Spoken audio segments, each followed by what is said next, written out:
my problem as a behavior change expert is that people's tiny habit stacks are nonsensical. They literally don't make any sense to the human brain. And then they're asking themselves, why can't I get myself to do this? Why can't I get myself to do this single push-up?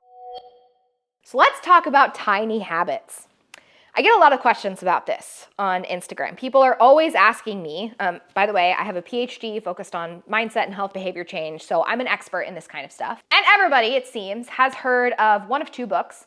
One is BJ Fogg's book, Tiny Habits, and the other one is James Clear's book, Atomic Habits. Those are really, really, really popular books in the self-development space. I'm gonna talk about them in today's video. Let me first start out by saying that there's nothing wrong with either of these books. And in fact, of the self-development books that I've read, and I've read 200 of them, there are probably 5 or 6 that I think actually represent the evidence well, and these two would be in that group of 5 or 6. However, what happens is that people take snippets from these books, or they read the book and they remember tiny pieces of the science or of the evidence, and they take them wildly out of context.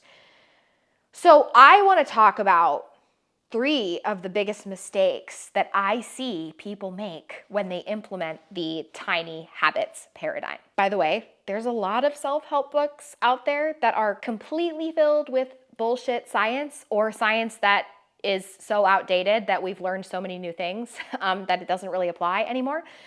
So if you want to learn the real science behind self-help, make sure you hit subscribe, because that is what I do literally every single week. All right, so mistake number 1 that I have personally seen people, whether it be our clients, our Change Academy members, people that I've coached, the mistake that people make is they try to pick and pair together completely unrelated tiny things. So one of the examples that I believe BJ Fogg actually gives in the book is he gives the example of going to the bathroom and then doing a single push-up after you've done that. And so a lot of people take this, and what they do is they give themselves permission to pair completely different tiny things together. So let's use that example, but similar. Let's say that every day after you brush your teeth, you're gonna do one single push-up. Here's the problem.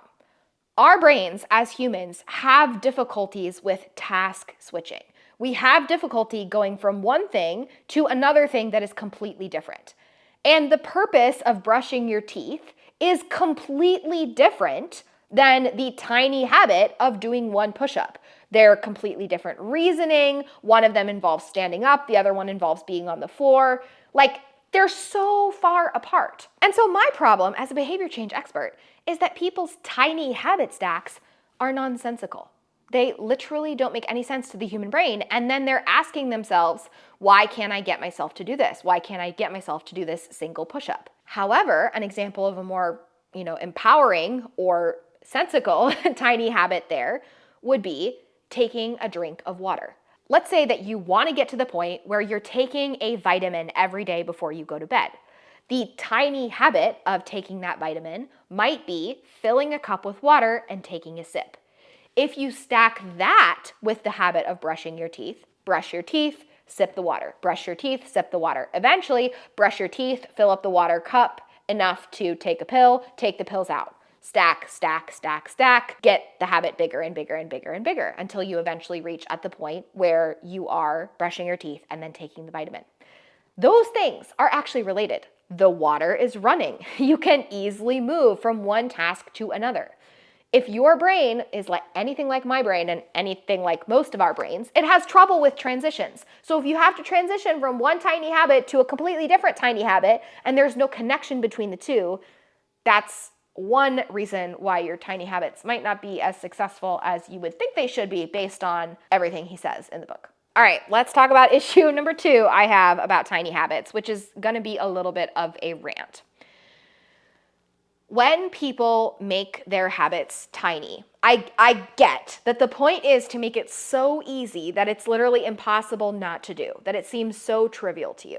But that concept completely ignores massive amounts of behavior change research that indicate that we are more likely to do things when they matter to us and when they make us feel like we are meeting our values. So yes, it might be really, really, really easy for you to play with your dog on the floor in the morning and then do a single push-up before you get up. But if that single push-up doesn't make you feel like you're embodying your value of physical activity, you are not going to stick with it. So people take this concept of tiny habits and they shrink all of their habits down to the point where they are completely devoid of meaning. Not to mention that having habits that are a little bit bigger, that are a little bit tougher, that are a little bit that require a little bit more mental negotiation in order for you to be able to do them, those types of habits build skills. I want you to imagine that you have a kindergartner and you're only giving the kindergartner picture books and asking them to learn to read. When you don't increase the level of difficulty someone is experiencing, they do not learn. And so as a person who values change skills, it is completely bonkers to me that we're teaching people to do habits so easy, so tiny, that we don't have to practice connecting them to our values, that we don't have to practice prioritizing them and putting effort into them. Like, what does that teach us? That teaches us that everything that we want in life should be easy. And I fundamentally disagree with that message. Change is hard. I'm gonna swear. Change is fucking hard, and it should be. You are not entitled to a change journey that is going to be necessarily easy for you. And distilling everything in your life down to a point where it's so tiny and so easy to do does not help you build a self-concept of, I am a person who can do hard things.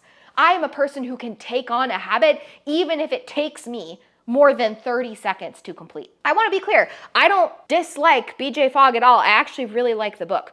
But I think when people see the tiny habits concept, they dive headfirst into it. They get into this sort of entitled mentality where they believe that if their habits are correct, that picking them up should be easy. Anytime we tell ourselves this should be easy, we are setting ourselves up for failure because change is hard and we can do hard things.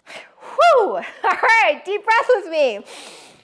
Let's let that out and let's talk about my final issue with tiny habits. So most of the people that I work with, most of the people that are inside of Change Academy and that we work with in Alliance Coaching are there because they are all or nothing thinkers and they want to become more flexible thinkers. Tiny habits teaches you to create extremely rigid habits. So let's say that you want to get into the place where you're tidying you're tidying your bedroom every day. You're doing a morning reset. You might start with the tiny habit of fluffing one single pillow. However, the way that it's taught, the way tiny habits is taught, is that it's a binary of you either fluff the pillow or you don't. You either succeed or fail. And when you put that binary in front of people who are already all or nothing thinkers, who already love binaries and who already love to use binaries against themselves in order to make themselves feel shitty about not doing that thing, you get a situation where person is like, my tiny habit is to fluff one single pillow. I didn't do it this morning. I can't even do that. It's so easy. I should be able to do it. I'm such a failure. I'm not going to be able to change. So it really like murders people's mindset.